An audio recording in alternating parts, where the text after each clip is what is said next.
Jedidiah and Katie Duggar share important pregnancy update. Since 19 kids and counting began, Duggar News followers instantly understood having a big family is a part of their lifestyle. So the siblings who were once mere kids on the show became adults and had families of their own. There is no doubt that they have also expanded and have big families. Jedidiah and Katie Duggar are also one such couple. They already have 2 sweet kids and will be welcoming 2 more. Jedidiah and Katie Duggar are quite dedicated to one another. Most of their social media posts are about their wholesome family updates. However, since the latter has announced her pregnancy, most of their posts have been baby-related. After all, it is a big deal for them to be welcoming twins. In a new post, they gave yet another update on their current pregnancy journey. What has it been about? Considering how big the Duggar family is, weddings and pregnancy announcements are always happening. This year, something miraculous happened with the Duggar News followers. They saw a glimpse of Jedidiah and Katie's gender reveal party on their YouTube handle. Everyone from the family was a part of this special occasion. Well, they made this moment even more special with an additional announcement. It turns out Jedidiah and Katie will be having twins, and they are going to be parents to 2 beautiful baby girls. They called them double blessings. It was a special moment for all of them, because Jedidiah himself had a twin, Jeremiah. So, they will be welcoming yet another pair into the Duggar family, and it is going to be quite special. Well, with all this happening, the couple gave yet another pregnancy update online. Jedidiah and Katie Duggar have become pro-parents. That's because they had their first son, Truett Oliver, in 2022. Then, instantly, in the next year, their daughter Nora Kate came into the world in 2023. Well, in 2024, they ended up being even luckier as they had the fortune of welcoming twins into the family. As mentioned above, it is a very special miracle for Jedidiah, as he has a twin, Jeremiah. Since then, Jedidiah and Katie have always made social media posts to reveal how excited they are to have 2 other babies in their lives. With the pregnancy announcement, they also made their baby registry public on Amazon, including all sorts of gifts and necessary items they would need to make their parenting journeys easier when the time comes. In a new post, the couple shared an important pregnancy update. Duggar News followers saw that Jedidiah posted a beautiful picture of his wife on their Instagram handle. She wore a vibrant red dress while looking at her baby bump very dotingly. She also held a bunch of fresh yellow roses alongside it. Jinger Duggar is back with a new podcast video amid her pregnancy journey with Jeremy. The two have been celebrating their upcoming 3rd baby. They decided to keep it a secret first, especially from their kids, as they were afraid they might spill the news to family members. However, Jinger's latest vlog features a horrifying story as she shares a traumatic experience after childbirth. According to Jinger, she will welcome her 3rd child in March 2025. But she and Jeremy will host a gender reveal party before the big day, and many counting on fans are already predicting the baby's gender. In one of her recent vlogs, Jinger revealed that only a few family members know about her baby's gender. One of them is Jessa, who was the first person to pick up the results of her tests in Arkansas. Jinger is the 2nd pregnant Duggar in the family today, next to Katie, who's expecting twin baby girls with Jed. Jinger recently uploaded a podcast featuring a traumatic story from when she gave birth to Felicity. According to the former Counting On star, she had a horrible medical experience shortly after welcoming her first child. She said that she was already doing great after giving birth to Felicity. However, she was given 1 dose of medicine that she could no longer remember, which gave her so much pain. She added, "They gave me some serious, I was going to say hard drug. It was bad."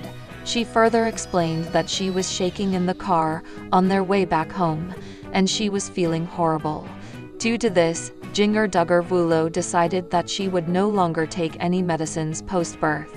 She said, "And to this day, I don't know what that medicine was they gave me, but I will never let them do that again. When I leave the hospital, I'm fine, I feel great. Don't give me any meds. I will take my own, if I need to." Jinger Duggar also talked about the possibility of her family's reality TV comeback in one of her IG stories Q&A. According to the Counting on alum, she grew up in front of the cameras and felt like it was a normal thing to have a film crew around her every day. But it was something that she didn't want her kids to experience today. But it seems she's not closing. It's hard to know which is the worst thing that reality TV parents Bob and Michelle Duggar are shown doing to their 19 children in the explosive 4-part documentary, Shiny Happy People, Duggar Family Secrets, which premiered on Amazon Prime over the weekend. Was it the Duggars' choice to impose a rigid and controlling form of Christian fundamentalism on their children, particularly on their daughters? Was it the couple's decision to essentially cover up their oldest son's admitted molestation of multiple girls, including his own sisters, when he was a teenager? Or was it their alleged exploitation of their children's private lives, with their TLC show, 19 Kids and Counting, in order to become rich, famous, and influential in conservative circles? There's so much to choose from when it comes to the outwardly happy and wholesome Duggar family and Bob and Michelle Duggar's loyalty to the ultra-conservative Christian organization, the Institute in Basic Life Principles. Indeed, many people, including parents currently raising young children, went on social media over the weekend to express alarm over the documentary's depiction of some of the child-rearing practices espoused by the Duggars and other leaders associated with the IBLP. One of those practices, known as blanket training, is imposed on babies as young as 6 months and involves an effort to break a baby's rebellious spirit, as one former IBLP member said. The documentary features commentary from multiple former IBLP members who said the Duggars' TLC show reminded them of their own strict upbringings, as the Washington Post reported. These former IBLP members were especially disturbed to watch the docile Duggar children obediently doing chores around the house, reciting religious litany, caring for young siblings, lining up for various activities, and performing musical numbers for the camera.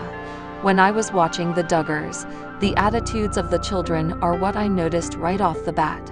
My heart broke for them, because they were so calm, and they were so peaceful and well-behaved, and I knew what it took to get there, Laura Smith, a former IBLP follower, said on the show, according to the Washington Post.